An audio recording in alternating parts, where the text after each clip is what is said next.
ఓం శాంతి. ఆత్మీయులందరికీ మీ జీవనరేఖ స్వాగతం.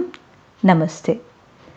ఈరోజు మెడిటేషన్లో ఏకాగ్రత కొరకు మనసును జాగ్రత్తగా గమనించే అభ్యాసం చేద్దాం.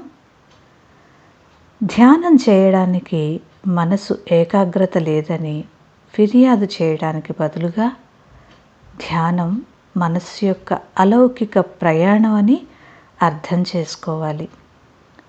రోజంతా వదిలేసి కేవలం ధ్యాన సమయంలో మాత్రమే మనసును నియంత్రించడానికి ప్రయత్నిస్తే అది మన మాట వినదు, మన దారికి రాదు.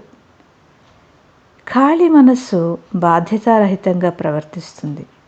కావున మనసుకు కొన్ని బాధ్యతలను అప్పగించండి. తక్కువగా ఆలోచించడాన్ని అలవాటు చేయండి. ఉదయాన్నే పరమాత్మని స్మరణ అనే శక్తివంతమైన టానిక్ ఇవ్వండి.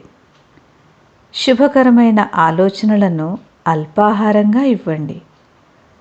మనసుకు అనారోగ్యాన్ని కలిగించే పరనింద, పరచింతనల వంటి జంక్ ఫుడ్ నుంచి దూరంగా ఉంచండి.